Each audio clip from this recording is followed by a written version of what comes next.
আসসালামু আলাইকুম সুপ্রিয় দর্শক, আপনাদের ভালোবাসায় আসলাম এক সুন্দরী আপুর কাছে। আমরা শুনবো তারই জীবনের কাহিনী। আসসালামু আলাইকুম। ওয়ালাইকুম আসসালাম। আপু কেমন আছেন? জি আলহামদুলিল্লাহ ভালো আছি। আপনারা ভালো আছেন? জি আলহামদুলিল্লাহ, আমি ভালো আছি। তো আপু, আপনার শুরুতে নামটা বলবেন। আমার নাম মিথিলা। আমি রংপুর থেকে আসছি। পরিবারে কে কে আছে? আমি আর আমার মা।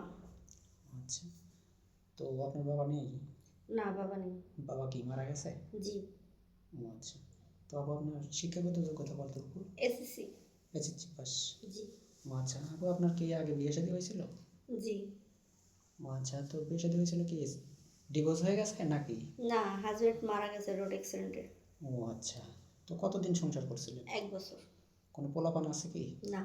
পোলাপান নেই না? তো মূলত আমাদের ক্যামেরার সামনে এখন কেন আসছেন? আসলে আমি আমার মা, মানে আমার বিবাহের পর আমি আমার বাড়িতে চলে আসি। তো আমার পরিবার আমার মা ছাড়া কেউ নেই।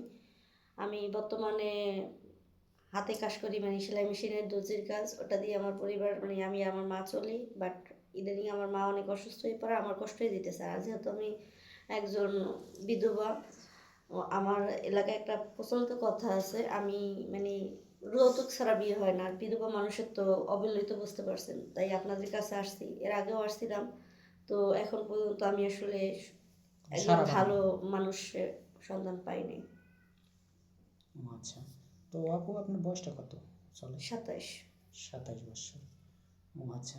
তো আপু, আপনি তাহলে কেমন বয়সী লাইফ পার্টনার হিসেবে চাচ্ছেন? আসলে বয়সটা ম্যাটার করে না, যেহেতু আমি একবার সংসার করছি। তো আমি চাইতেছি 40-45 যাই হোক, একজন ভালো মনের মানুষ চাচ্ছি, যে আমার আর আমার মায়ের দায়িত্ব নিতে পারবে। মানে মনটা ভালো চাচ্ছেন, অর্থাৎ সারা হ্যাঁ, জীবন হ্যাঁ। যেন তার সাথে সুখে সংসার করতে জানি পারেন। উনি আমাকে একটা সচল পরিবার চাচ্ছি, যে আমাকে আমার মাকে সহায় করতে পারবো। তো আপু, আপনি কেমন ফ্যামিলি চাচ্ছেন? যৌথ ফ্যামিলি চাচ্ছেন না সিঙ্গেল ফ্যামিলি? আসলে ফ্যামিলি যেমনই হোক না কেন, মানুষগুলো জানি ভালো হয়। ও আচ্ছা, ঠিক আছে। তো আপু, আপনার আমাদের এখানে অনেক দেশি বা অনেক প্রবাসী ভাই আমাদের লগ দিয়ে থাকে। তো যদি কোনো প্রবাসী ভাই বিয়ে করে আপনাকে দেশে রেখে যায়, তো আবার তো বিয়ে করে আবার অন্য ছেলের হাত ধরে চলে যাবেন না? না ভাইয়া, পরকীয়া করার মতো মন মানসিকতা আমার নাই। যেহেতু আমি একজন বিধবা মানুষ, তো দেখা যায় আমার পরিবারের জন্য আমি এখন আবার বিয়ে করতে চাচ্ছি, যেহেতু আমার বয়স অত বেশি না। কিন্তু পরকীয়া করলে তো ভাইয়া আগেই চলে যেতাম।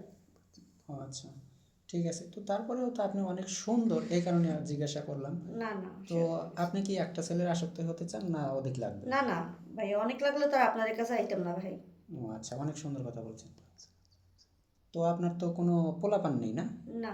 ও আচ্ছা, শুনতে পারলেন ভাই, মেয়েটার আগে একটা বিয়ে শাদী হয়েছিল, স্বামীটা মারা গেছে। তো যাই হোক, আপু আপনার কি ফোন আছে? না ভাইয়া। ফোন নেই? না, একটা ফোন ছিল, নষ্ট হয়ে গেছে। বলেন কি, এই যুগে আপনার মতো এত না, সুন্দর কিউট একটা মেয়ে, তাও আপনার হাতে ফোন নেই? মানুষের অভাব যখন আসে তখন অনেক কিছুই হয়, কিন্তু হয়তো বিশ্বাস হবে না। ও আচ্ছা, তো অনেক সুন্দর কথা বলছেন। তো ভাই, মেয়েটার কোনো নাম্বার নেই বা কোনো ফোন নেই। তা আমাদের নাম্বার দেওয়া থাকবে, মানে ইউটিউব চ্যানেল কর্তৃপক্ষের নাম্বার দেখা থাকবে। ইমো হোয়াটসঅ্যাপ আছে, কেউ অযথা ভিডিও কল দেবে না। ভালো থাকবেন, সুস্থ থাকবেন, এই বলে শেষ করছি। আল্লাহ হাফেজ।